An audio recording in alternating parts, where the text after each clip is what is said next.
Deus te abençoe em nome do Senhor Jesus. Vamos ter uma conversa bem legal, bem amiga, acerca do livro de Melquisedeque, né? O livro de Melquisedeque é um livro apócrifo, né? Este livro foi encontrado nas cavernas de Qumran e foi traduzido para vários idiomas pela faculdade israelense, né? É um livro que você pode encontrar facilmente na internet, né? E é um livro apócrifo.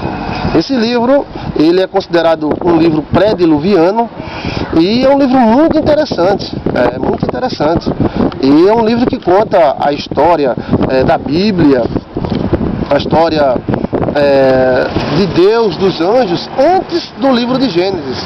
É interessantíssimo esse livro, é muito bom. É um livro que fala muito do Messias, é um livro que fala antes do Gênesis. O que foi que Lúcifer fez para se tornar Satanás? Como era o céu? Como é o céu? Como é o sistema que Deus criou? Que sistema que Deus criou? Como foi que Deus fez tudo aquilo? Então é um livro muito interessante, eu aconselho você a adquirir esse livro, o livro de Melquisedeque. É o pseudo-epígrafo de Melquisedeque, porque está atribuído o nome a Melquisedeque. Foi encontrado nas cavernas de Qumran, no Mar Morto, né? E é um livro muito lido pelos teólogos, é um livro muito bom. Só quem não gosta desse livro são os predestinados, os calvinistas, né? Porque ele fala muito em livre-arbítrio, em Messias, livre-arbítrio. Vamos analisar o livro de Melquisedeque. É um livro escrito de uma forma poética, é um livro poético, né? Fala da origem do nosso universo, da origem de Deus. É um livro que relata fatos pré-Gênesis, ou seja, é um livro que relata fatos pré-Berachit. O livro de Gênesis chama-se Berachit, início, começo. Então, o livro de Melquisedeque é um livro que fala antes. É um livro fantástico, responde muitas indagações acerca dos nossos pensamentos, das nossas ideias, como é o céu, como foi que Lúcifer caiu. É um livro maravilhoso. Eu não encontrei nada no livro que possa prejudicar a Bíblia. Ao contrário, ele acrescenta, né?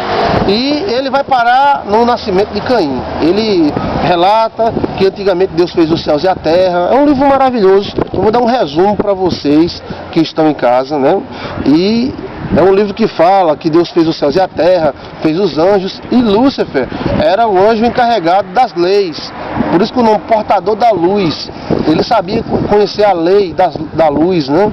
Então, existia também vários lugares, o texto fala planetas, né? Lotados de anjos. E esses anjos recebiam Lúcifer como conferencista. E Lúcifer viajava no raio de luz. Olha só que coisa interessante. Podemos encontrar a base bíblica quando a Bíblia diz que vi Satanás caindo em um raio de luz. Seria um livro um pouco científico, né? E ele traz uma coisa muito interessante. Ele conta a história de Lúcifer, como é que foi que Lúcifer caiu.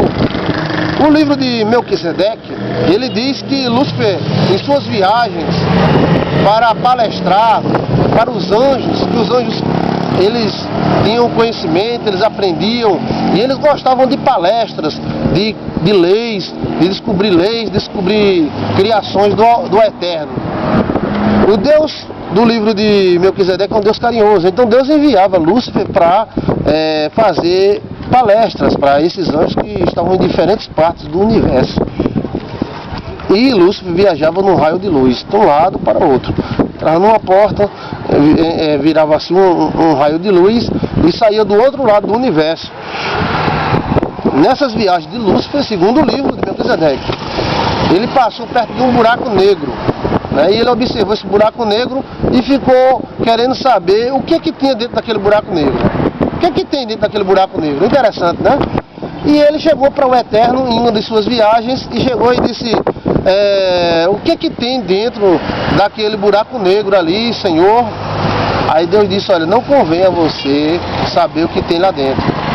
E Lúcifer ficou meio enraivado, porque ele queria saber o que tinha dentro daquele buraco negro. E toda vez que ele viajava e passava perto do buraco negro, ele ficava querendo saber o que tinha ali dentro. Nessas viagens, o coração de Lúcifer começou a se transformar. Ele começou a pensar consigo mesmo que ele poderia saber o que tinha dentro daquele buraco negro, independente de Deus. Segundo o livro de Melquisedeque, Lúcifer criou uma teoria. Enquanto viajava e essa dúvida estava dentro dele, foi corrompendo o coração de Lúcifer e ele criou uma teoria chamada a teoria do bem e a teoria do mal, segundo o livro de Melquisedeque. E ele começou a tirar suas conclusões. Foi aí onde começou o desvio de Lúcifer da luz para as trevas. Ele começou a criar conclusões, mas continuou em suas viagens. Ele entrava numa porta de luz, virava um raio e saía lá do outro lado do universo. Interessante, né? E também diz o livro que os anjos assistiam tudo por uma janela de luz.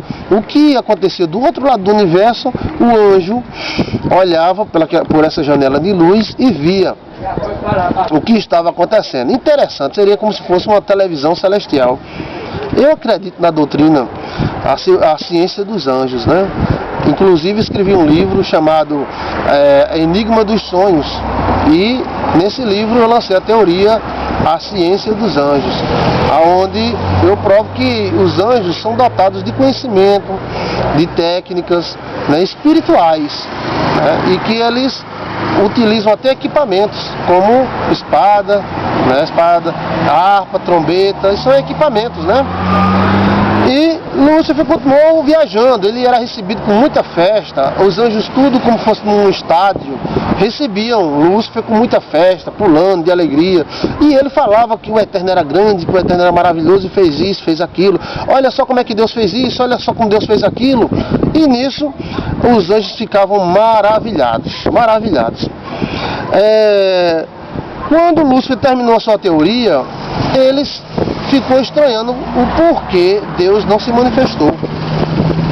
E começou de repente a pregar a sua teoria, a teoria do bem e do mal, dizendo ele que o mal já tinha chegado no final e que o bem precisava do mal para evoluir. Foi essa a teoria de Lúcifer, segundo o livro de Melquisedeque. E ele disse mais: Deus não falou nada porque Deus sabe que isso que eu falo é verdade. E Deus ficou quieto, segundo o livro de Melquisedeque, para dar livre-arbítrio a Lúcifer. O livre-arbítrio de Lúcifer fez com que Deus ficasse quieto e deixasse ele espalhar a teoria do bem e do mal pelo céu inteiro. A teoria do bem e do mal começou a ser discutida pelos anjos, né? Segundo o livro de Melquisedeque, os anjos não são aqueles 5, 6 anjos que estão ao redor do trono de Deus, não. Existem milhares e milhares e exércitos e mais exércitos de anjos. E eles habitam, eles têm um habitat, eles têm um lugar onde eles ficam, né? E esse lugar seria planeta, segundo o livro de Melquisedeque. E os anjos ficaram dizendo: por que Deus não diz nada? Será que o que Lúcifer está pregando é verdade? Nisso, Deus chamou Lúcifer, e segundo o livro de Melquisedeque, e todos os príncipes, ou seja, segundo o livro, os príncipes compareciam ao céu. É dar a lembrar aquele texto de Jó, né, que diz que os filhos de Deus se reuniram diante do trono do Senhor e veio entre os príncipes, né, Satanás. Então dá a lembrar esse texto de Melquisedeque, dá a lembrar o livro de Jó. Inclusive a própria narrativa do livro de Melquisedeque é como fosse o livro de Jó, poética, romântica, cheia de coisas bonitas, né? E Deus reuniu os anjos no céu e perguntou quem acreditaria naquela teoria, né, que se eles fossem seguir a Lúcifer. E Lúcifer começou a se entregar mais ainda ao sentimento que ele tinha no coração de mal, e começou a acusar Deus de prepotência. Ele começou a apontar e dizer que Deus era prepotente, né? Dizer que Deus queria dominar o universo inteiramente só. Vamos continuar com esse estudo. Vamos lá, vamos continuar com o livro de Melquisedeque.